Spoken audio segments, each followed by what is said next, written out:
ser humano necesita acceder a saberes renovados y pluralistas. ¿Cómo articulamos educación y cultura? Queremos mejor educación, queremos que no sea la solución, queremos escuchar la petición, dejarte pagar por la educación, queremos. Tejiendo redes en la CETE, lunes de 18 a 19, por 89.5 Radio City, donde hay todo para escuchar.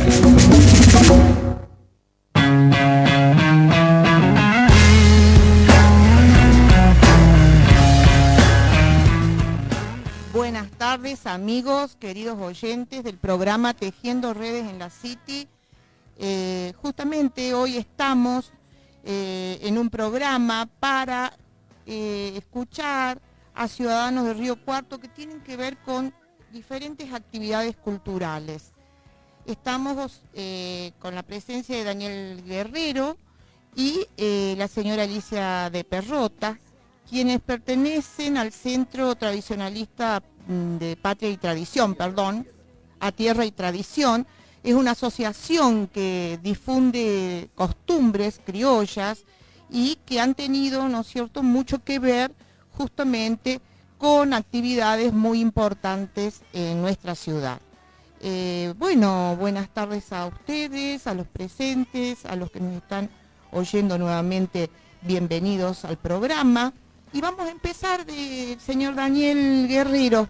Usted recién me corrigió. ¿Pertenece entonces al centro? Tierra y Tradición. Es un centro que tiene 63 años en la ciudad y 65 años en la provincia de Córdoba. Uno de los primeros de los primeros en Córdoba, porque eso lo fundó Gloria López Díaz, que trajo también la misma llamita de Córdoba, la trajo a Río Cuarto, y lo que eran en un principio entidades dependientes, después se hicieron independientes, cada cual tiene su programa propio, pero seguimos siendo hermanas, una mayor y otra menor. Antigua, claro. Bueno, ¿cómo fueron esos comienzos? Bueno, eso fue en la década del 40, digamos, había una necesidad de reforzar el sentimiento nacional, había, recordemos que hubo una época de mucha inmigración, se llegó a tener un porcentaje mayor de inmigrantes que de nativos o de nacidos en nuestro suelo. En la década del 40 surgieron todos los centros tradicionalistas, gauchos y tradicionalistas folclóricos, de danzas. Tierra, bueno, a través de una inquietud de unas maestras, de unas docentes, que fue doña Casilda Tauriño y otras compañeras maestras, decidieron que la danza era una parte importantísima, como lo sigue siendo, en los niños, de educarlos, porque ellos no la practican, porque no la conocen, y si no se les enseñamos, no la van a poder ir transmitiendo, conocer y quererlas, porque en definitiva son nuestra propia cultura, nuestra propia esencia para sentirnos parte del mismo pueblo. Seguramente.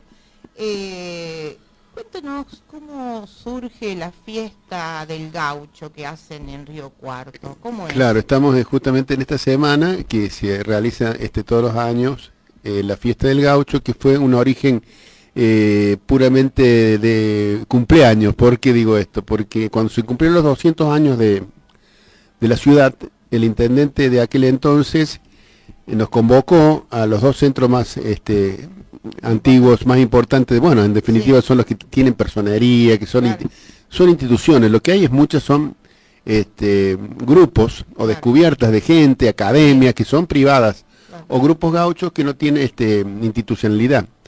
La nuestra institución que tiene su personería, tiene su bien propio, tenemos un campo en Banda Norte y tenemos también una sede social en el centro, que lo hace en la calle Alvear 354, donde se desarrollan generalmente ahí los actos culturales y los actos de enseñanza de nuestras danzas. También hay telar, hay artesanía en cuero, abarcamos todas las manifestaciones culturales y folclóricas, son de distinta naturaleza, pero todas conjugan el folclore globalmente.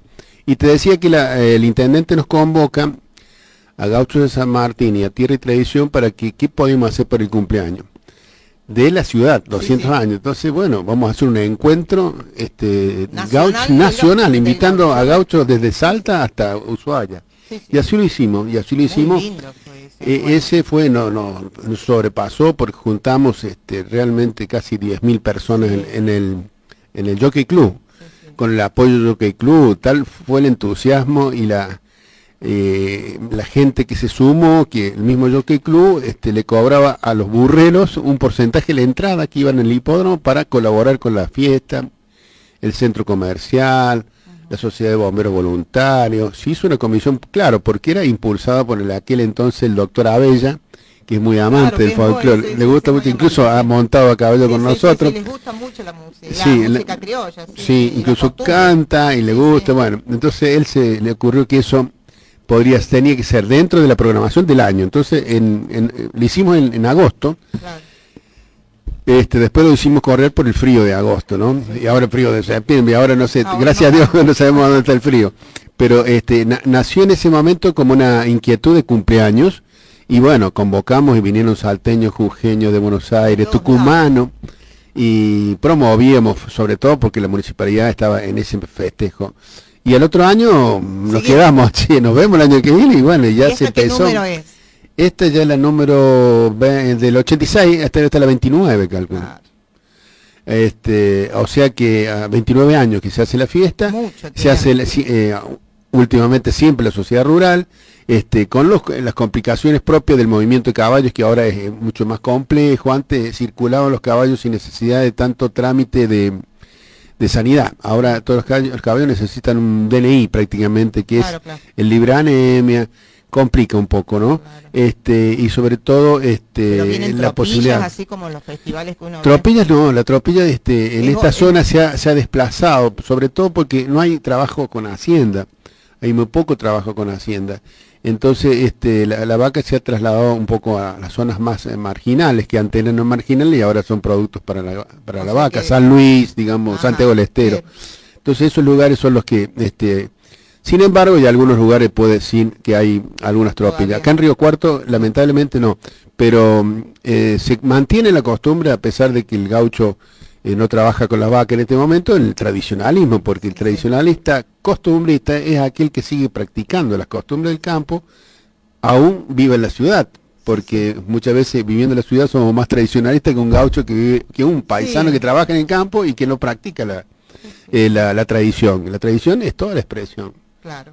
Y decir criollo y gaucho, ¿es lo mismo? ¿Está bien dicho criollo, gaucho? Yo te diría que el criollo abarca al gaucho, pero criollo es solamente el sentimiento, es la razón de nacer, ser extranjero y nacer en este suelo. Claro. O sea, aquel que nació, el primer gaucho eran los españoles, los primeros gauchos criollos. Eran hijos de españoles nacidos en América. Y generaron lo que yo interpreto personalmente, y algunos me acompañan, como una raza. La raza criolla, que hay en caballos, en un montón de cosas, que son aquellos que no renegaron de su origen, sino que el hecho del nacimiento les dio una idea de patria tal que los hizo pelearse con sus padres y sus abuelos, claro, que eran españoles. Y entonces la revolución de la independencia. La revolución de Mayo, ¿qué fue? Es que los hijos se negaron a seguir respetando al rey. Claro. Obedeciendo al rey, y naturalmente pasó en todo el mundo, por supuesto, rebeldes, pasó en toda América, pasó en toda América, y justamente hay países donde celebramos los 200 años hace pocos años, todos los países, porque ese fue el momento que España fue invadida por Napoleón, entonces ahí surgió el espíritu patriota, porque en el criollo, que es el que nació acá, y no aquel criollo, había criollos soldados, había criollos zapateros, había criollos urbanos, y había criollos gauchescos, que son los que trabajaban en el campo con la hacienda. O sea que el gaucho es una parte del criollo, claro, pero siempre es criollo. Y acá tuvo gran actividad el gaucho. El gaucho fue carne de cañón de todas las actividades civiles y las guerras, las luchas por la independencia. Sí, y las barracas, acá tenían mucha participación. Exactamente, el trabajo de la vaquería fue el trabajo que dio gran impulso al gaucho y la necesidad del gaucho. Y esa libertad, ese espíritu libertario que se generó en las pampas sin alambre. Sí. Todo eso forma una estirpe que nosotros llamamos un arquetipo nacional, que es el gaucho, que tiene una fisonomía muy especial, amigo de la lírica, en la guitarra, el recitado, el verseado, que viene mucho de la España, ¿no? O sea que en definitiva incluso hasta la guitarra. Se mistura comenta. con el indio en alguna parte, pero fundamentalmente España es quien le da dando forma a la romanza, a la forma de esa lírica que tienen heredada de los, primero de los árabes y después de los españoles. ¿Todavía tiene ese vocabulario, ese lenguaje? Sí, sí, se mantiene, cuesta mantenerlo porque justamente estamos bombardeados permanentemente en la radio. Sí, ya no... En la televisión es muy poco lo que se ve en cuanto a fortalecer nuestra propia identidad. Sí. Pero desde los movimientos tradicionalistas, los grupos tradicionalistas, se tratan de forzar, seguir hablando de el mismo léxico ¿Nos puede criollo. decir algunas palabritas? A ver, Alunao, se dice, suponete, cuando uno está lunao, cuando está de mal humor, porque mala luna. Sí. Entreverado, de los entreveros de Tropilla. Cuando uno, esas palabras que surgen de la ciencia gaucha, de ver los pelajes criollos, es muy interesante ver cómo describen los caballos, porque un caballo, usted ve dos caballos del mismo pelo, sí, pero son totalmente diferentes uno y el otro, por más que el pelo sea el mismo. ¿Ah, Uno sí? puede tener un remolino en el pecho, otro tiene un remolino en el anca, un lunar o una estrella en el costado, en la pata, puede estar maniado, puede estar calzado de atrás o con delantal. Hay un montón de formas que el gaucho en su ciencia va designando el overo, el pintado, el malacara, el pampa. Y tan importante porque uno tiene que saber qué caballo es en silla. Si los ve todos juntos, si son todos iguales, no. Ajá. Cuando se le arrima a uno, primero que es parte misma del gaucho, decimos, el caballo. Y la descripción del pelaje es una forma de que se mantiene aún bragado. Un pelaje bragado es de la braga, de la bragueta, Sí. o sea, de la berija, Sí, sí. que parece como desteñido. Entonces un caballo bragado es es un léxico Sí, criollo. la verdad que Y aún se mantiene sobre todo en el movimiento gaucho. Si uno ve los tipos de caballos, Sí. son muy variados, ¿no? Son algunos maravillosos. No hay dos, como le digo yo, no hay dos caballos, iguales. no hay dos iguales. Sí. Puede haber dos alazanes muy parecidos, pero tienen una diferencia seguro en muchos de los pelajes, de la parte. Y las tareas del campo que realiza el gaucho es con el ganado. Exactamente, el arreo, la juntada, el aparte, todo eso se sigue haciendo a caballo. Se sigue haciendo a caballo, sobre todo en las estancias de los campos que tienen mucha hacienda. Se sigue manejando de a caballo, no hay forma. Eso no se No va a se puede cambiar. hacer en moto, a pesar de que leí algunas experiencias, pero no sé, en moto en el sur, las ovejas, no sé. Claro. Pero el caballo tiene una gran aptitud para la vaca. Entonces sí. el trabajo con hacienda es solamente de a caballo. Y dígame, ¿y esos festivales que nosotros que somos urbanos, totalmente urbanos, que por ahí no procedemos, algunos sí, otros no, del campo, digo, es más difícil identificarlo típicamente gaucho de lo que es más comercial? Claro. Los festivales, ¿qué opina usted de los festivales que nosotros vemos? Bueno, los festivales han dejado de ser folclore puro, hay mucho, ahora como es comercial, usted puso la palabra, buscan atraer la juventud y entonces hay alguna especie de canje con la juventud metiendo un poco de rock en eso que nosotros como tradicionalistas no lo probamos. Claro, es un folclore nuevo, Claro, digamos. nosotros como tradicionalistas promovemos los valores de los cantores tradicionales, incluso vestidos de paisano. Ah. No, porque no es que nosotros censuremos el que va con la gorra al revés y que salta tocando la guitarra o que toca el saxo. No, me parece que no sería la forma de practicar el folclore en forma tradicional. Nada Y más. nosotros, ¿por qué estamos en el tradicionalismo? Porque defendemos la forma de baile y la forma Y de el canto. ejecutante Y el tradicional. canto. Bueno, después vamos a hablar Si no, un ¿qué va a poquito. pasar? Que los niños nuestros, los hijos de nuestros hijos van a ver un folclore totalmente Sí, no van cambiado. a saber bien. Entonces nosotros marcamos el origen. ¿Y te dice, pero cuál es el origen? Bueno, el origen cuando nace la patria, no tenemos un anterior o un poco antes y un poco después. Desde ahí surge esta movida Los cambios se tradicionalista. habrán dado más hacia los años 60. Yo creo que sí, que ahora sí usted ve los festivales más famosos, Claro. siempre haya un rockero o un cuartetero. No vamos a poner a discutir si es folclore o no es folclore, pero quien está en el tradicionalismo defiende la usanza tradicional del canto. Por supuesto. Y los entendidos también, ¿no es cierto? Creo que Seguramente sí. en cada música habrá entendidos. Bueno, nos vamos un poquito, después continuamos con Alicia, a ver qué nos cuenta de esa cultura gaucha. Vamos a escuchar.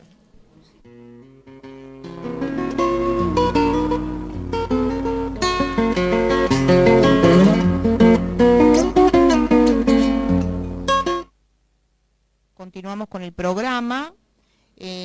También se encuentra con nosotros, como dije al principio, Alicia de Perrota, quien pertenece al mismo centro, ¿no?, de Tierra y Tradición. ¿Es así, Alicia? Sí.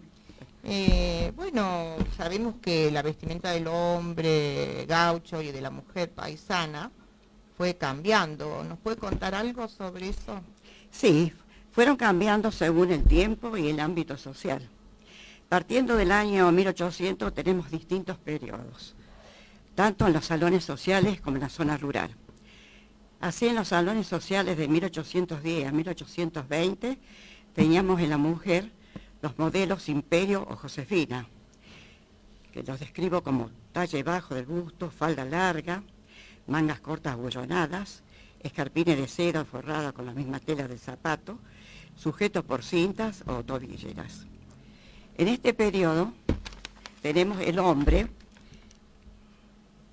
Inicialmente se respondió a la usanza española, la vestimenta, pero luego se adaptaron a los dictados de la moda francesa y sobre todo a la inglesa.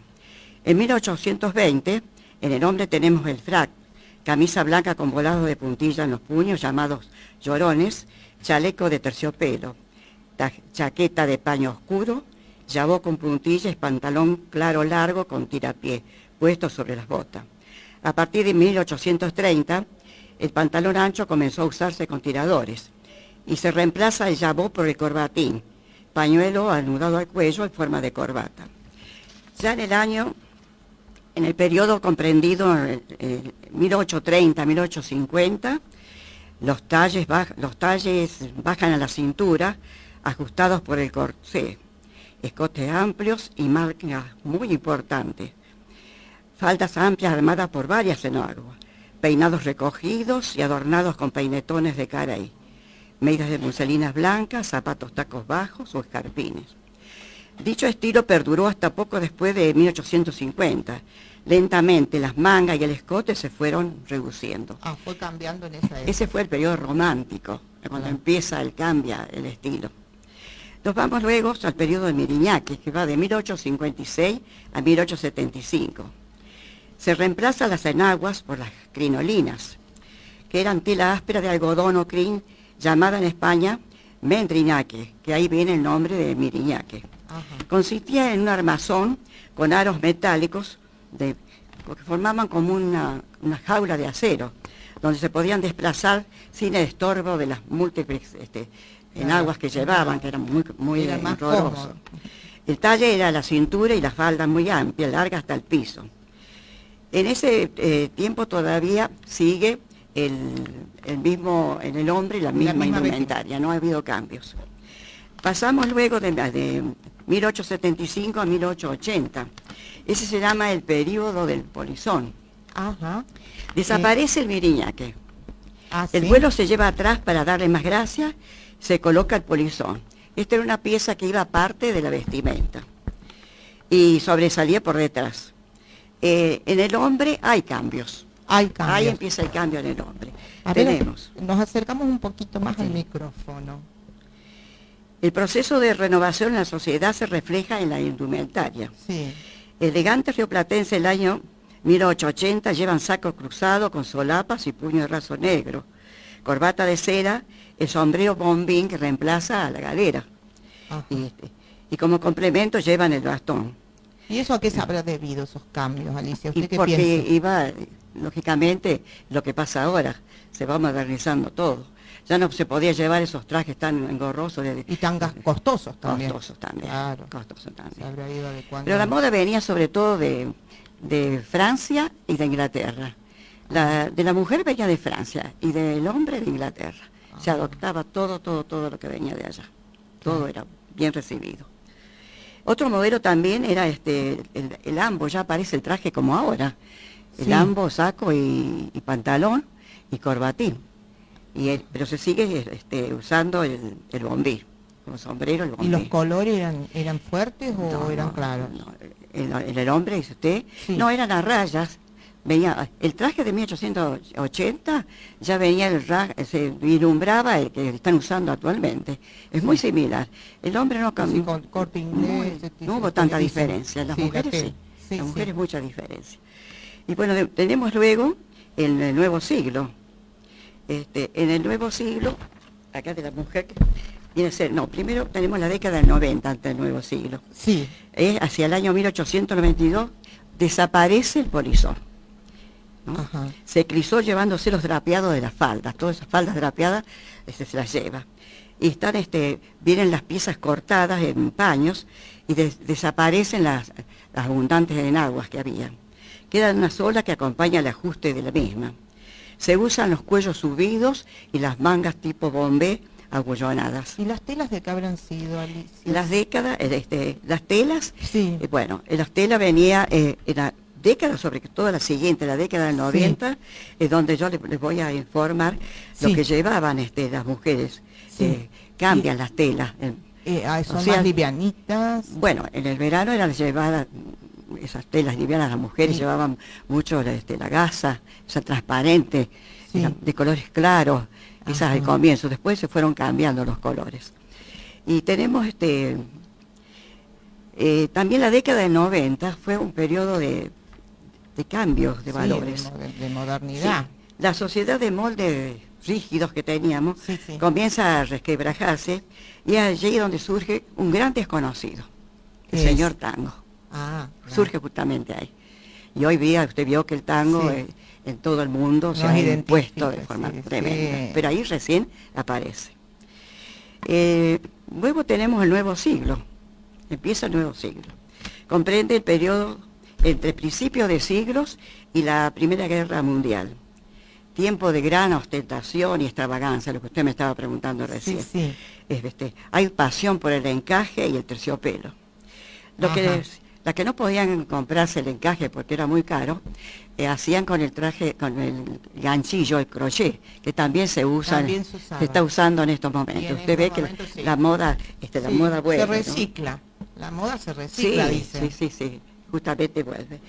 Se usaban grandes sombreros con plumas de faisanes, perlas, adornados con flores. ¿Y eran costosos, Alicia? Eran costosos. Era costosos. para Y determinada todo venía de gente. Francia, determinada Claro. gente. Yo le estoy hablando de la parte social. Sí, Esta sí. es la parte social, o sea, grandes salones.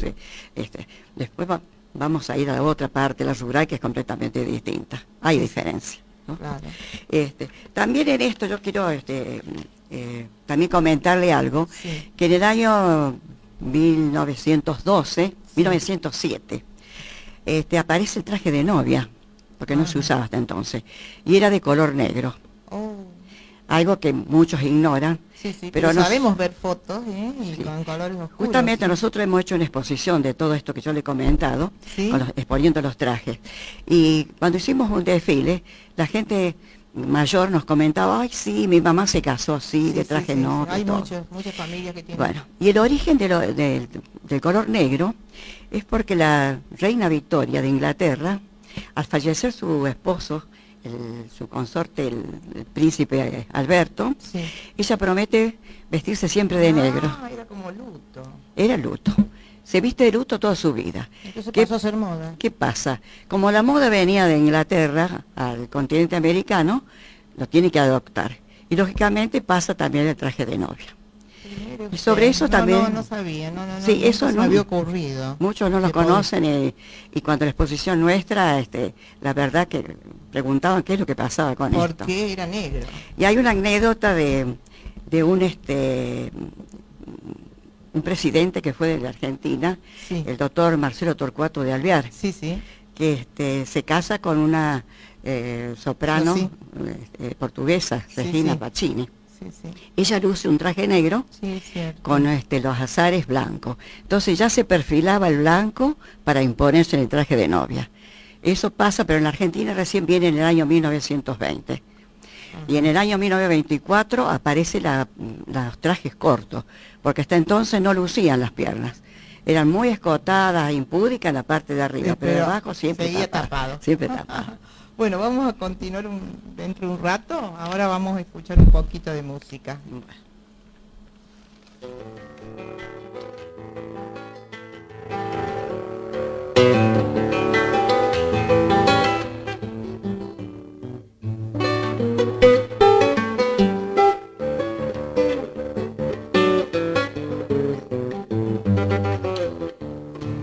Bien prendado es cordobés, lleva sillas sin caronas para lucir a la vez. Entonces, con la presencia del señor Daniel Guerrero y de Alicia de Perrota, que han venido a contarnos qué costumbres todavía criollas, gauchescas, nos identifican como americanos o latinoamericanos, argentinos, y bueno, identificados todos con un mismo origen y con una tradición que hay que mantener, porque todos coincidimos en que las tradiciones están para ser respetadas, para ser, ¿no es cierto?, transmitidas y aprendidas, para que las generaciones jóvenes también puedan enseñarles a sus hijos lo que los mayores nos han mostrado, nos han, digamos así, o han construido, qué sociedad han construido, ¿no?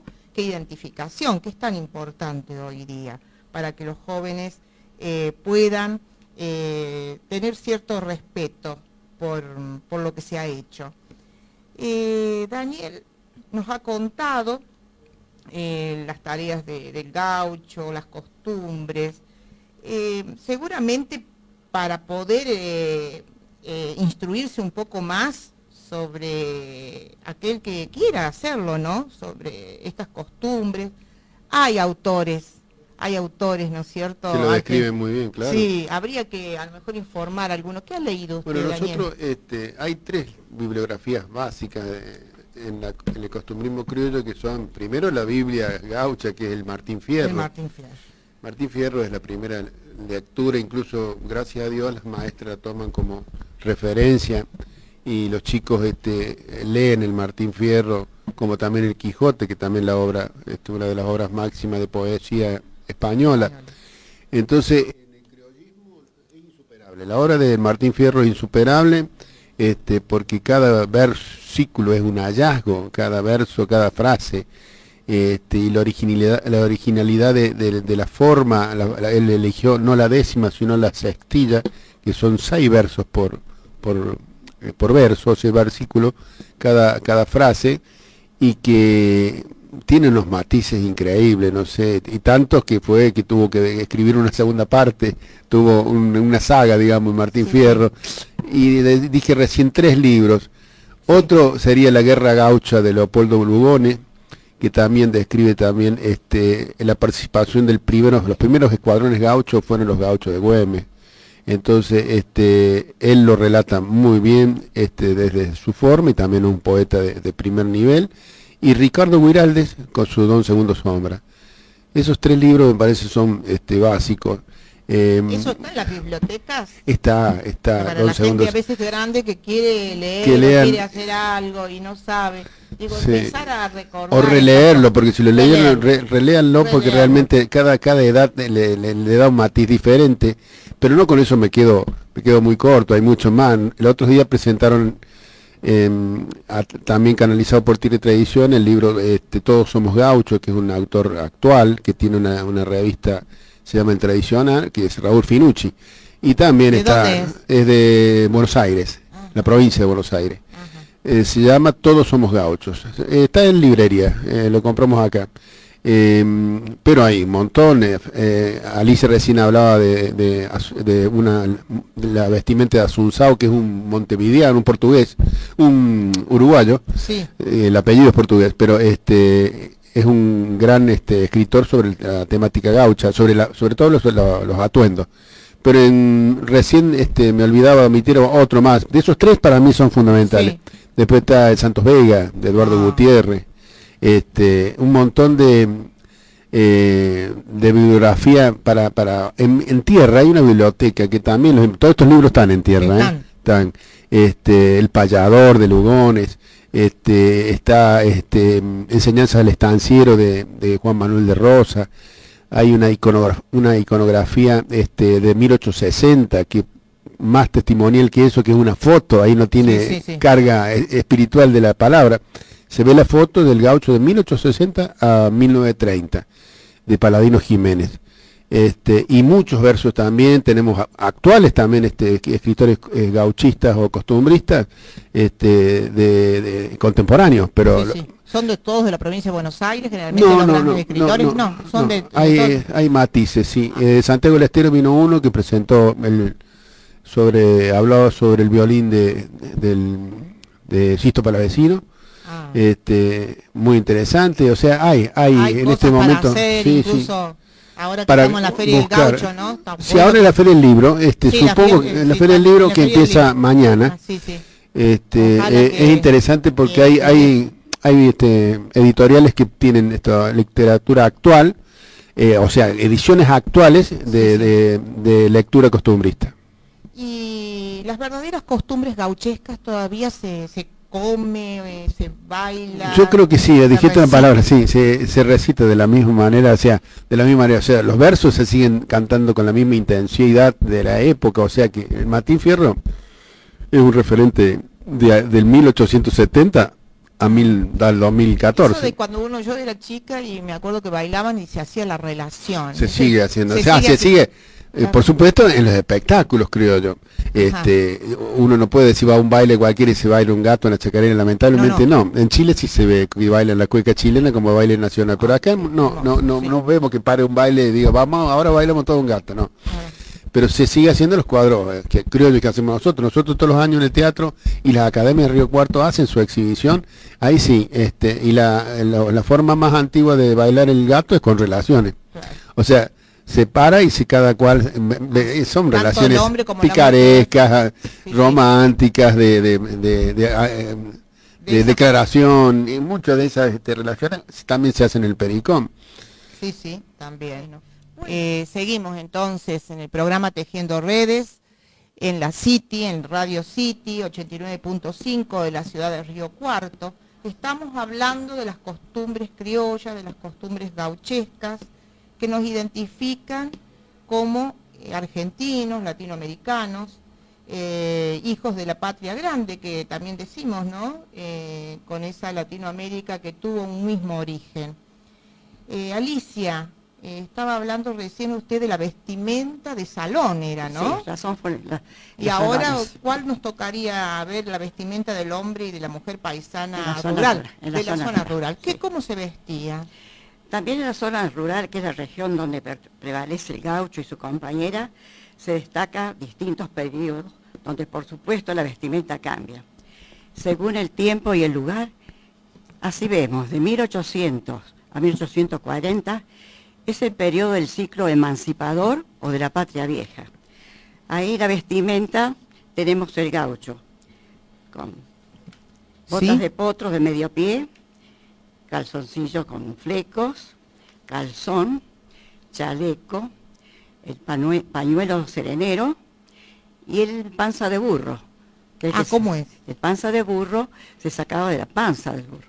Se colocaba sobre unos postes con formato. Allí se dejaba y se iban estaqueando y sobando hasta darle la forma y lo llevaba. Ajá. Lo mismo ocurría con... Todos los mismos recursos del campo. Sí, todo del Se campo. hacía todo así. Igual que las botas de potro, también se sacaba del caballo y se colocaban y se iban ambientando y sobándola y formándola, porque si no eran muy duras. Y o sea que trabajaba en se eso trabajaba el gaucho. El gaucho. En su propia vestimenta. En su propia vestimenta, sí, tenía eso. La mujer en esa época, al principio de 1800, llevaba una camisa suelta y atado con un cordón en la cintura. Iba descalza por lo general. En la cabeza tenía pañuelos y trenzas. En ese periodo. Después hubo distintos. ¿Eso cuándo fue? En 1800 a 1810, más o menos eso. Después fue cambiando, modernizándose. Sí, fue adaptándose a la civilización, digamos. Digamos, de 1850 a 1870, es la segunda época. Ahí comienza la inmigración de la población europea, que entra, por supuesto, y traduce un cambio de costumbre, especialmente en el vestuario. Así tenemos que está, aquí puedo explicarle algo del estanciero. En la parte sureña estaban los estancieros que ya vestían con ropa superior a la anterior.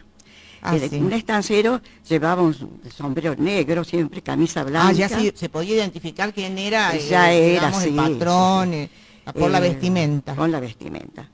Llevaba pañuelos colocados como corbatín en el cuello, chaleco y chaqueta. A veces las llevaban de terciopelo, más o menos más acomodado.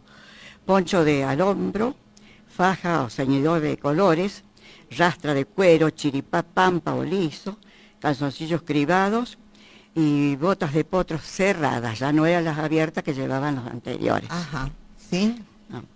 En la región también sureña estaba la mujer, ya no iba con la vestimenta anterior, sino tenía chaqueta de terciopelo prendida adelante, cuello cerradito, con voladitos de gasa, medias de muselina negra, se llevaban medias que antes iba descalza, mangas tipo jamón, la falda era fruncida y larga.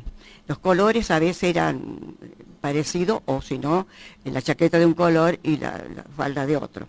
Enaguas y calzones blancos, eso siempre llevaban. Enaguas muy almidonadas con puntillas y los calzones imperdibles.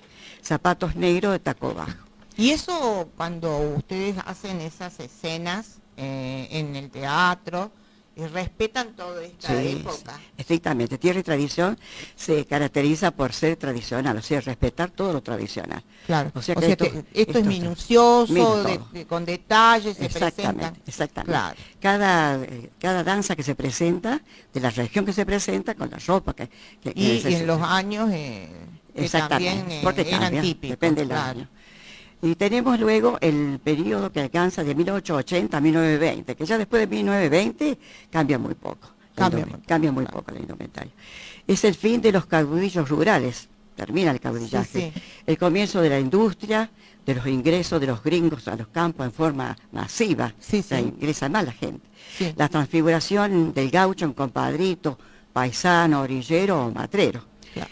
La transfiguración del gaucho termina siendo el compadrito que baila el tango, es el mismo, se va transfigurando con el ropa. Comienza la era de la bombacha y la bota fuerte, de la alpargata y de la boina vasca. Como hay grandes extensiones en esa época, hay los grandes terratenientes, hacendados, entonces deben tener empleados para que hagan las tareas rurales. Bueno, esos son los peones que son vigilados por un capataz. Claro. Los capataces llevaban las botas ya con botas de cuero, algunos, espuelas, tenían los calzoncillos con flecos y el chiripá de poncho. O sea que ya la rastra, chaleco, llevaban también camisas arremangadas y sombreros de ala corta. Eso más o menos 1880. Después tenemos el peón de 1880 también más o menos, que también llevaba en lugar de las botas como el capataz, tenía las botas de potro. Pero eran atadas a media pierna con una cinta de una tira de cuero. Sí, eso se sabe ver. Sí, todavía hay algunos, espuelas, pero ya las espuelas no, eso ya se han extinguido. El chiripá de poncho, y camisa remangada, chaleco, pañuelo en la cabeza, llevaba algún sombrero muy de ala muy chiquita, que se caracterizaba. Ya el peón del año 1920 cambia completamente. Ahí llega, para no irse más, la bombacha, que era angosta, estaba en el tobillo prendido con un botón, una faja negra, sacos ceñidos, semientallados, pañuelo y gorra vasca. Esa es lo que hasta ahí llega. Ahora, si quiere, el actual es completamente distinto, porque actualmente se visten en las zonas de las estancias.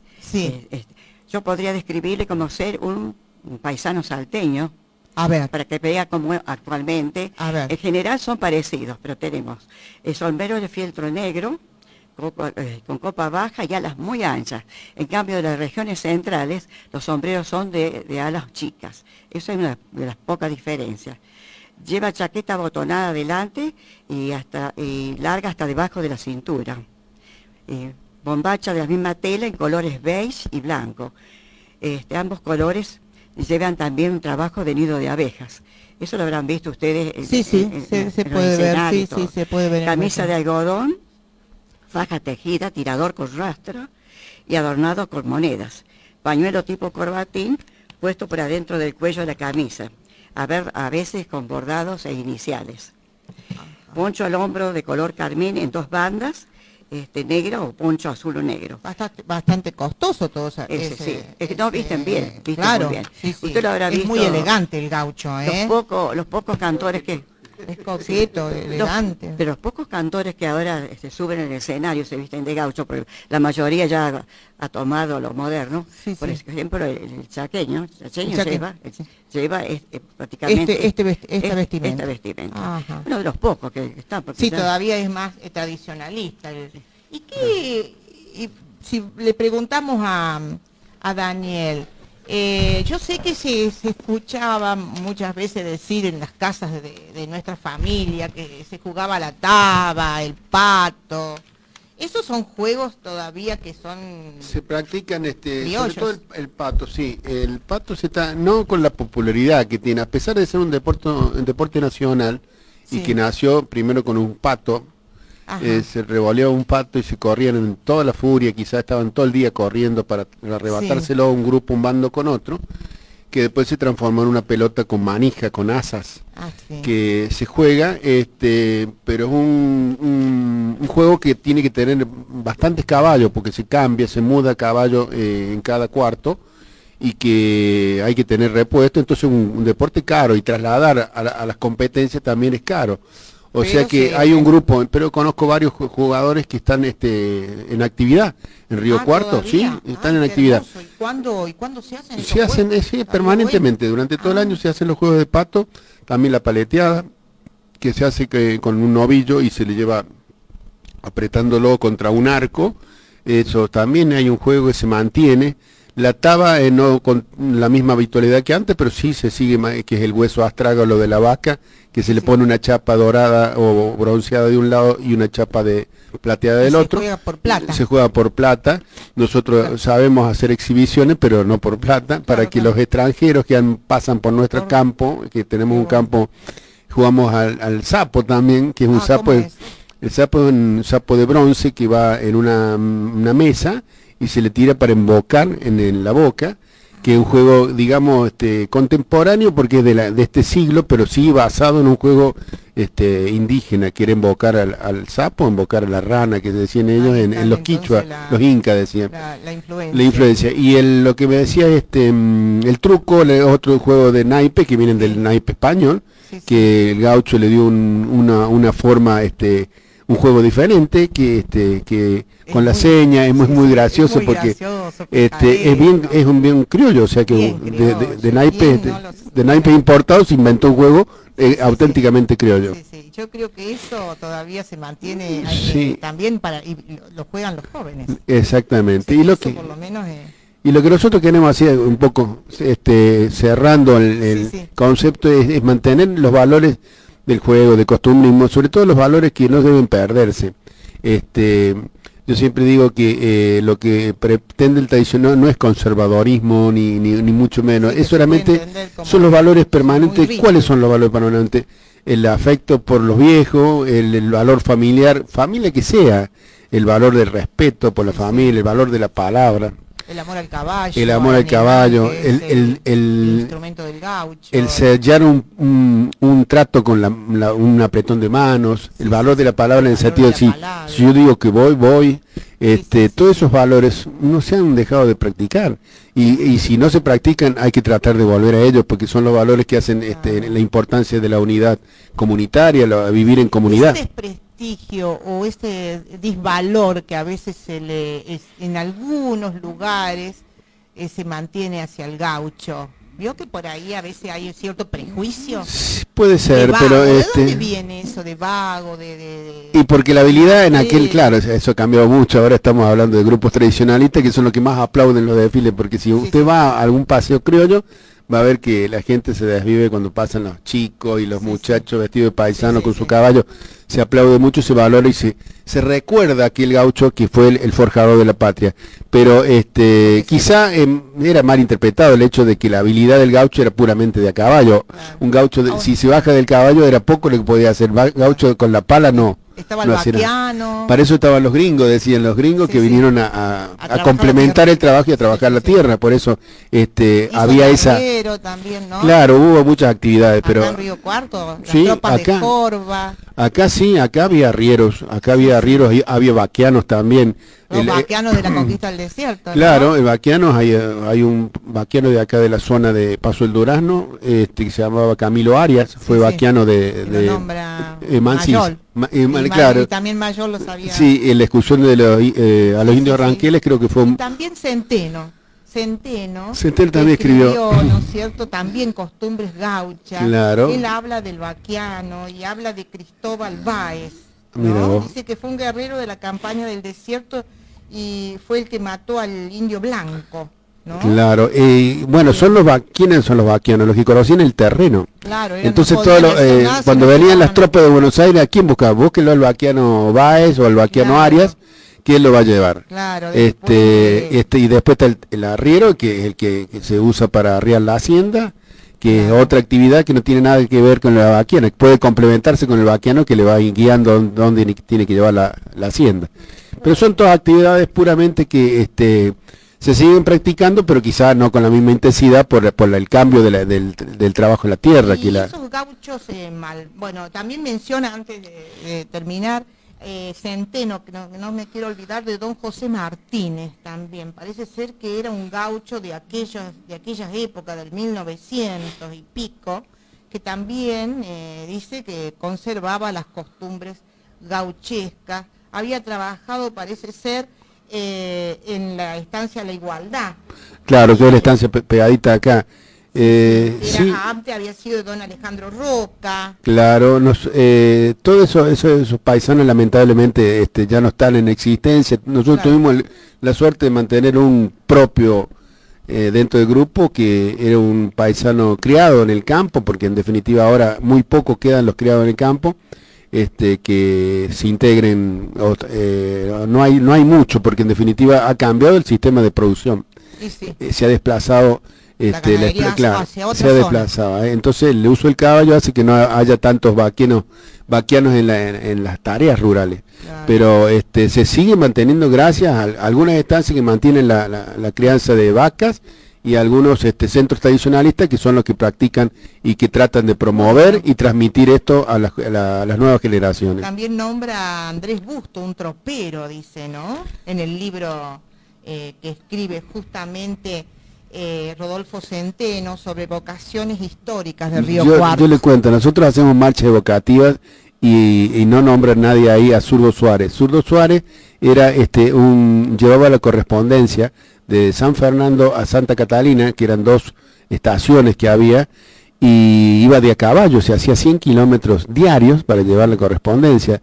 Nosotros fuimos a caballo a donde él vivía aún, gracias a Dios pudimos hacerle un homenaje, Sí, a dónde? Zurdo Suárez, a San Basilio. A San Basilio. Era de San Basilio, y bueno, uno de los últimos también, como los que nombraste vos, son de los últimos gauchos que trabajaron y vivieron de a caballo. Sí, sí. Ya no, ahora Y tienen su ustedes camioneta. hacen algunas incursiones. Nosotros- Estuvieron ahora en la En Brochero, fiesta sí. brocheriana. ¿Cuántos Tuvimos, fueron? Fuimos salimos acá una semana de marcha para llegar el 14 de septiembre y tuvimos el orgullo de que el obispo nos acompañara en la última jornada. Ah, sí, me habían dicho que Sí, iba el fue el obispo. obispo, nosotros no podíamos creer cuando lo vimos aparecer en San Javier con todo su atuendo, fue de polainas, de bombacha, alpargata, de bueno. boina, pañuelo al cuello, y demostró que sí, que era del campo, o sea, que También. sabía montar. Sí, sí. Y nos acompañó, y bueno, todos esos lujos que tenemos lo hacemos porque hace muchos años que cabalgamos y hemos cubierto muchísimas leguas a caballo desde la Salta hasta Yapeyú. Bueno, me alegro. Bueno, este homenaje va para ustedes también, por Alicia, por Daniel, que sé que se dedican a la cultura criolla y tradiciones nuestras hace mucho tiempo, a toda su gente, que algunos conozco de nombre, a todos los gauchos que, bueno, participan ahora en la fiesta nacional, a todos aquellos que también, como lo hemos nombrado, están en los libros y referencias históricas de la ciudad. Bueno, a todos ellos y a toda la familia de quienes, ¿no es cierto?, realizan esas tareas tan nobles que es justamente cuidar la tierra, cuidar los animales, es el fruto del trabajo del diario del campo y que nosotros valoramos porque de allí viene, ¿no es cierto?, la base alimentaria nuestra y toda la actividad, ¿no?, que se realiza, la base de toda actividad en nuestro país, ¿no? Y para que se mantenga, porque tierra es formador de docentes. Y en Por definitiva esto, es formar docentes. Claro. Nosotros desde el gaucho, que vengan, los que vengan de atrás, también transmitan este costumbrismo, y Alicia tiene 50 más, no. ¿Cuántos años? 56 años en la docencia. Así que calculá si han salido profesores, pero cientos de profesores, que lamentablemente no todos se dediquen al folclore, pero sí están formados por tierra y tradición, y por muchas de las otras academias que también hacen eso, para que la danza se mantenga. Si bueno, no, entonces nuestro agradecimiento, y muchas gracias y bienvenidos cuando ustedes quieran, vengan a contarnos los proyectos que tengan y nosotros de acá lo vamos a dar a conocer. bueno, Hasta pronto. muchísimas gracias. Continuamos con el programa. Estamos aquí con la visita de Denise Mastrangelo, es escritora, ex docente, es profesora, fue profesora en la Escuela de Bellas Artes, en la Escuela Normal, acá en Río Cuarto, pero sé que Denise le gustó siempre escribir. Debe ser porque obviamente viene ya con un padre que fue escritor, periodista en Río Cuarto, un querido y recordado, el señor Mastrangelo. Yo recuerdo hace unos años, Denise, cuando llegué a Río Cuarto, me habían comentado de cómo era la cultura años antes, y bueno, tu papá era renombrado, yo no lo conocí, pero seguramente, bueno, tendrás mucho que admirar de tu padre, porque lo que vos hacés es parecido a lo que él hacía, no sé si desde jóvenes. Contanos un poquito antes de hablar, te pido permiso para... Sí, me encanta hablar de primero, sí, ¿no? sí, lo he querido muy especialmente. A mi padre, éramos muy parecidos. Físicamente. No sé, interiormente y también exteriormente algo. Y él comenzó a escribir desde adolescente. Sí, sí. Y bueno, se dedicó a eso, es decir, desde muy joven ya estuvo viajando a Buenos Aires para visitar editoriales. Tenía muchos amigos él en Buenos Aires, a los cuales yo les decía tío. Y bueno, yo, el mérito de él me parece que es en la parte de escritor, digamos, de que nunca pagó un peso para que le editaran los libros, sino que a las editoriales le gustaba lo que él le dejaba y después lo llamaban. Era también un especial padre de familia. Fue invitado a otros países, por ejemplo a Suiza, a Cuba, pero él para no desintegrar la unión familiar, no viajó a muchos lados. ¿Vos tenés otro hermano? ¿O son varios hermanos? No, un hermano menor tengo. Sí. Claro. Claro, más vale. Eran pocos de familia. Éramos pocos, sí, pero él tenía, aparte de escribir, era un gran padre de familia, es decir, Yo siempre digo que más que importante escritor fue lo que se rescata de él, buena persona también. Sí, por lo menos todos lo recuerdan, ¿no? claro, Hace poquito lo recordó sí, Omar Izaguirre. claro, Por el claro. fallecimiento fue. Se cumplen 30 años del fallecimiento, se cumplió el 20 de septiembre. Claro, ahí fue cuando leí yo que... Claro, que había pero hecho la importancia de él es, como ya dije, que él no pagó nunca, siempre fue interés de las editoriales, sus numerosos sí, libros. que ya ahora prácticamente eso no ocurre, creo. No, O ocurre con muy pocos, ¿no? muy poco. Y en segundo lugar, la importancia que tiene nuestra ciudad de haber sido el creador del taller de cuentistas, que él le llamaba también Club de Narradores, donde cumplió una ardua tarea ¿Dónde funcionaba? en la Biblioteca Moreno. Y él nunca quiso, porque es un hombre que no quiso sobresalir él. Muy humilde. Sí. Sí, Ese sí, es otro de los aspectos que hay que rescatar, sumamente humilde. Entonces no quiso ser nunca el presidente de la SADE, Mira vos. Y en pero esa lo época, querían elegir a él, pero y en esa época, qué escritores había? en esa época, bueno, en el grupo estaba Joaquín Bustamante, estaba Zulema Maldonado Carulla, estaba ¿Habrá todo Filloy?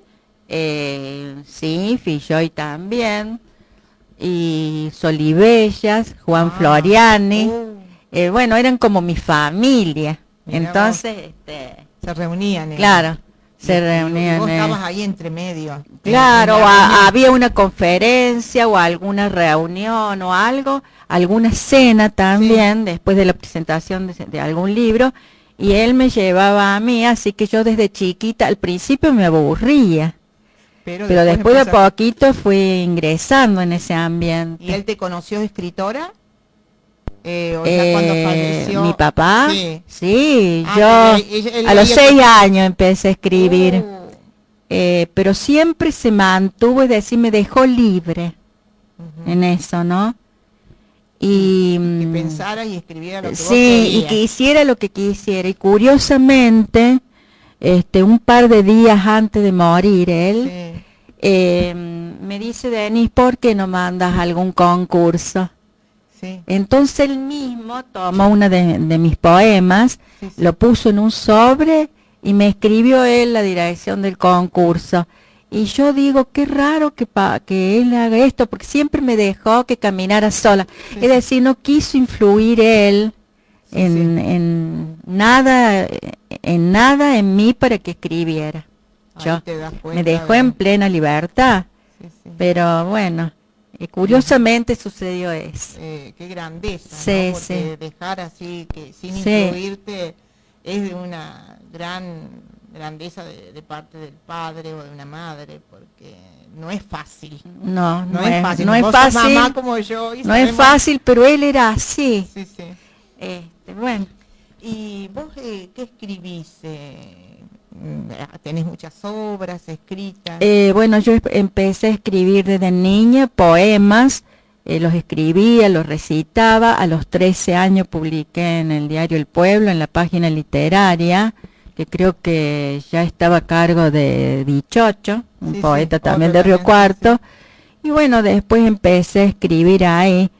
Yo me acuerdo que hay una escritora de poesía, Betty Medina Cabral, Sí.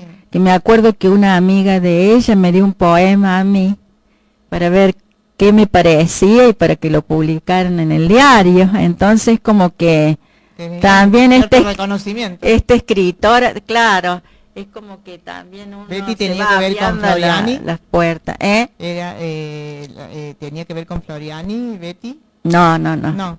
esa es otra escritora, ¿Cuál es la? Susana Michelotti. Susana Sí, Michelotti. sí, Quería recordarlas también, porque Y las sí, mujeres sí, han hecho en- también su gran parte sí, acá, sí, en sí. la cultura.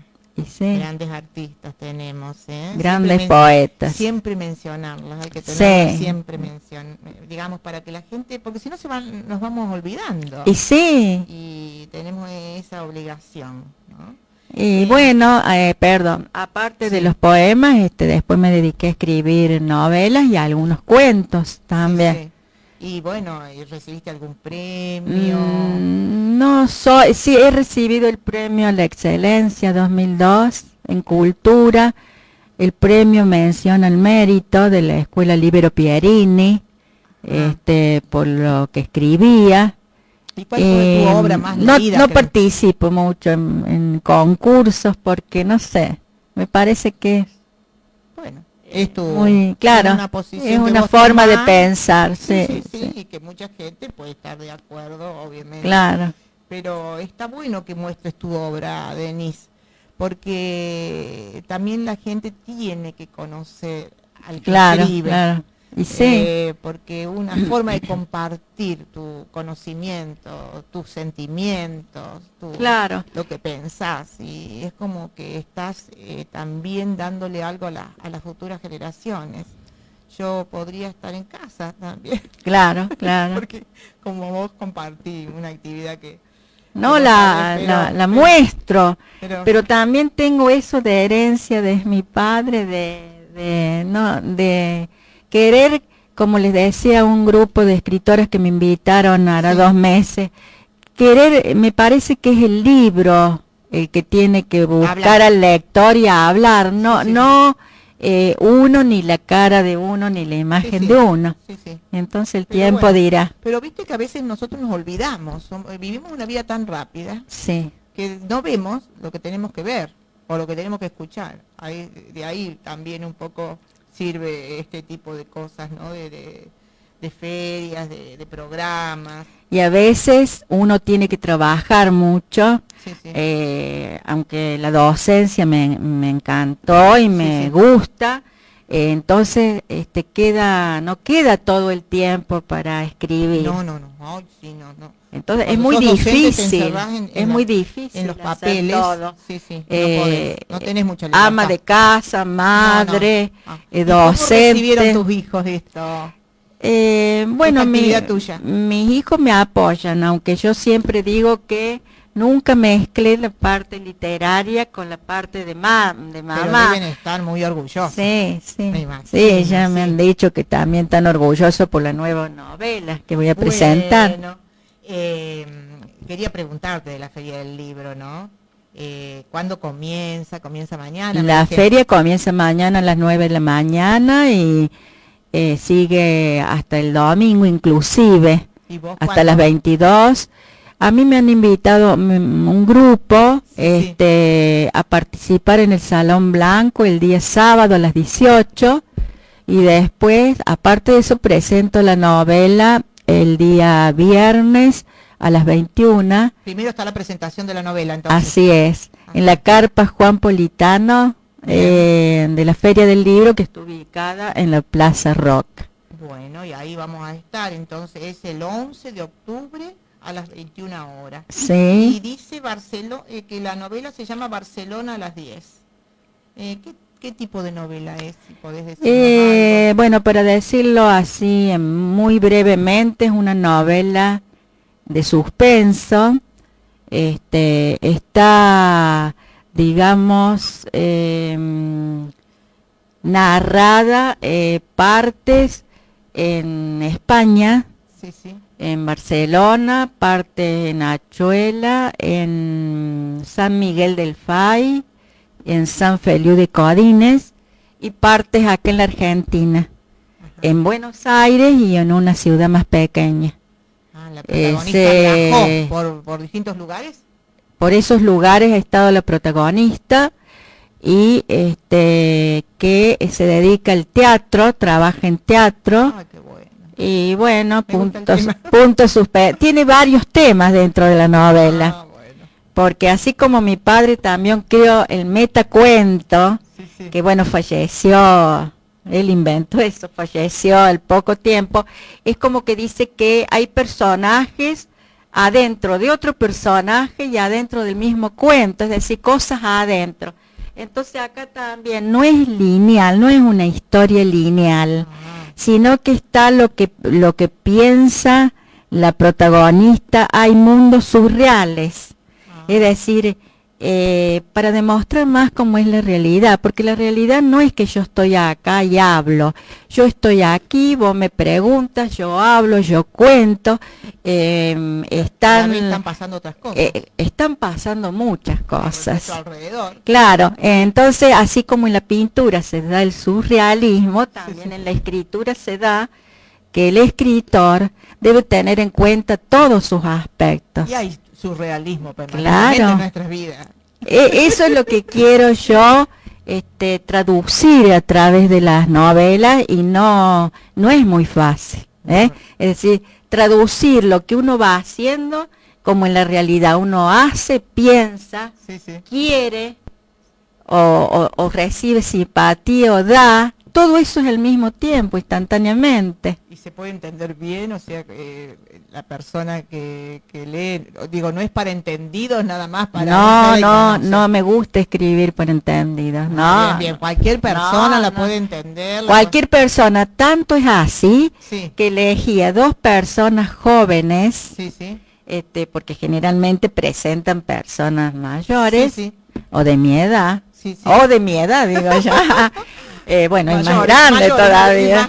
Bueno, he elegido a 2 jóvenes que no son escritores para que me presenten la obra, es decir, y son lectores de, una de las personas de las cuales hablo es profesora de literatura.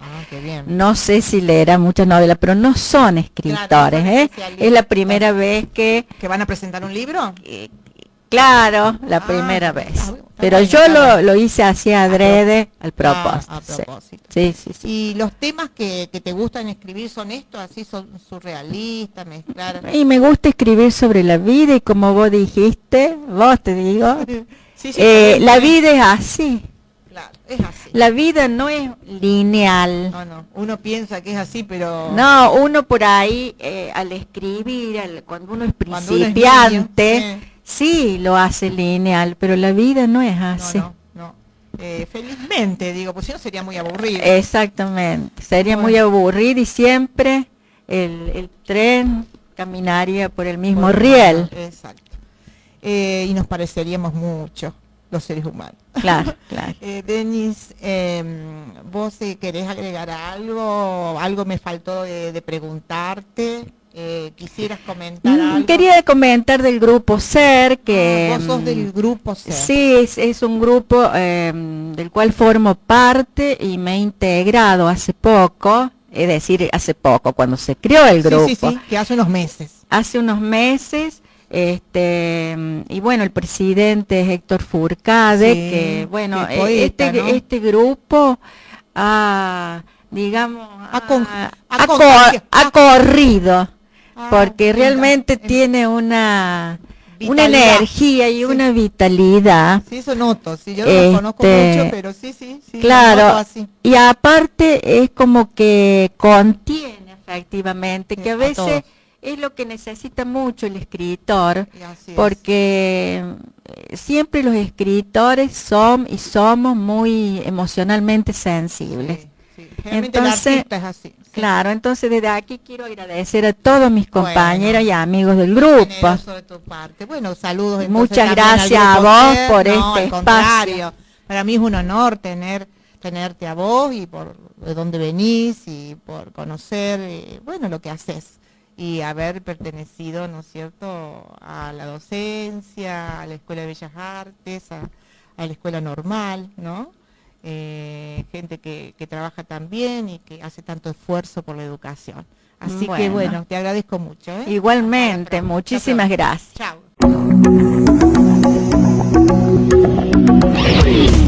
El ser humano necesita acceder a saberes renovados y pluralistas. ¿Cómo articulamos educación y cultura?